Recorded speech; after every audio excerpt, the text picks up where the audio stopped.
আমরা শহীদ ফ্যামিলি যারা আছি, এমনও মানুষ আছে তার ঘরে বাজার নাই, তার ঘরে খাবার নাই, বা তার একমাত্র ছেলে ইনকাম সোর্স ছিল, সে শহীদ হয়েছে, তার কোনো রাস্তা নেই। আমার ছেলে শহীদ হওয়ার কারণে, হাজার হাজার সন্তান শহীদ হওয়ার কারণে আজকে এই দেশে যারা এখন গদিতে বসে আছে তারা হাওয়ার বাতাস খাচ্ছে। আমি দিব 50 লাখ টাকা আমার সন্তানটাকে ফেরত দেখ। আমি আমার 2টা কিডনি বিক্রি করে, আমার চোখ খুলে বিক্রি করে দিব, আমার সন্তানটাকে আমার ফেরত দেখ। ওনারা একটা পেয়েছে আবু সাইদ রুদ্র নেই। আমার সন্তান 20 জুলাই শহীদ হয়েছে। আজ পর্যন্ত আমি শহীদ আব্দুর রহমান জিসানের বাবা, আমি একজন দক্ষিণ আফ্রিকা প্রবাসী। আমার ছেলে শহীদ হয়েছে আজকে 2 মাস পার হয়ে গেছে। সরকার থেকে এ পর্যন্ত কোনো একটা সার্কুলার এ পর্যন্ত বলে নাই আমরা শহীদ ফ্যামিলি কোথায় কাগজগুলি জমা দিব শহীদের, বা কার কাছে দিব, কার মাধ্যমে। এ পর্যন্ত কোনো সমন্বয়ক বা কোনো ছাত্র সমাজ আমার বাসায় যায় নাই। আমি এখানে আসছি, এখানে আসার পরে এখান থেকে আমি এখানে কয়েকবারে আসছি, আমি সাজিদ সাহেবের সাথে দেখা করছি, অনেকের সাথে দেখা করছি, কিন্তু আমি একজন দক্ষিণ আফ্রিকা প্রবাসী। আজকে আমার ছেলে শহীদ হওয়ার কারণে আমার ভিসা শেষ, আমি ভিসার জন্য দেশে যেতে পারি না। আমি যেভাবে ভিসাটা এখান থেকে আমি কিছু টাকা পাইছিলাম, ওই টাকাটা দিয়ে আমি ভিসা লাগাইছি। ওখানে আমি বাইরে যাব, আমার ফ্যামিলি ঘুরে দাঁড়ানোর জন্য আমার তো বাইরে যাইতে হবে। গভর্নমেন্টের ডাক্তার ইউনূস সাহেব এটা কি উনি কি ড্রামা করতেছে নাকি আমি বুঝতে পারতাছি না। আমরা শহীদ ফ্যামিলি যারা আছি, এমনও মানুষ আছে তার ঘরে বাজার নাই, তার ঘরে খাবার নাই, বা তার একমাত্র ছেলে ইনকাম সোর্স ছিল, সে শহীদ হয়েছে, তার কোনো রাস্তা নাই। আমি একজন প্রবাসী, আমি কালকে বাইরে চলে যেতে হবো, যে কোনো মুহূর্তে বাইরে যাইলে আমার সংসারটা আবার ঘুরে দাঁড়াইতে পারবো। আমি একজন রেমিডের যোদ্ধা। আজকে ওনারা বিভিন্ন জায়গায় বলে রেমিডের যুদ্ধ হলো এই জায়গা, এই দেশের শক্তিশালী রেমিডের যুদ্ধ হইলে এই দেশের একটা হাতিয়ার। তো আমি এটা বলতে চাই, আমি আজকে 2 মাস বিভিন্ন দ্বারে ঘুরছি। আমি প্রবাসী কল্যাণ ব্যাংকে গেছি, আমি 3 লক্ষ টাকা লোনের জন্য গেছি।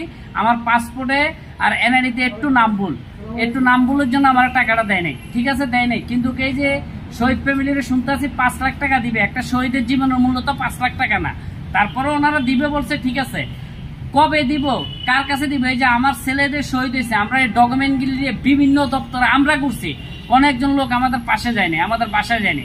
তা আমরা কেন যাব? আমাদের বাসা যেয়ে বলবে আপনারা কাগজগুলি এই জায়গায় জমা দিবেন, এই জায়গায় আপনারা আসবেন, ওনারা যাবে। আজকে আমার ছেলে শহীদ হওয়ার কারণে, হাজার হাজার সন্তান শহীদ হওয়ার কারণে আজকে এই দেশে যারা এখন গদিতে বসে আছে তারা হাওয়ার বাতাস খাচ্ছে, এসির বাতাস খাচ্ছে, তারা বিভিন্ন সুযোগ সুবিধা নিচ্ছে। আর আমরা যেই লাউ সেই কদুই রয়ে গেলাম।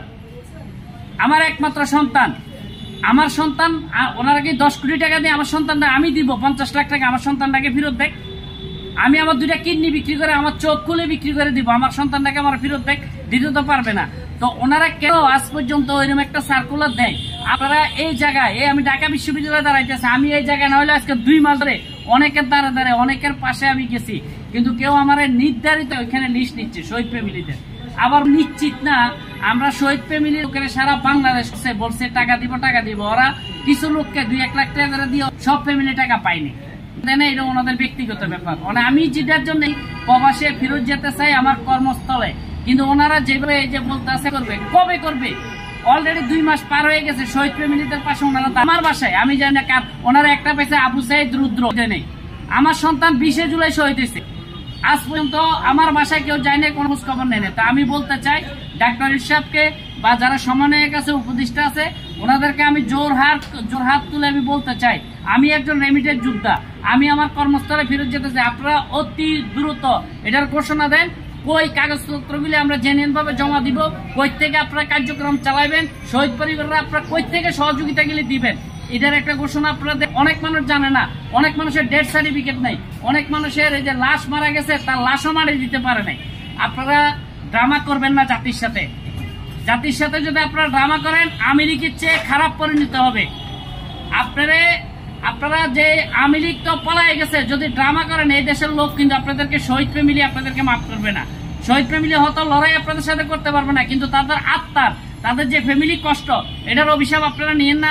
আমি আজকে ক্ষতিগ্রস্ত, আমি আজকে 2 মাস, আমার বাসা ভাড়া আছে 13,000 টাকা, আমার মেয়ে আছে স্কুলে পড়ে, আমার মা আছে দৈনিক 900 টাকার ওষুধ লাগে।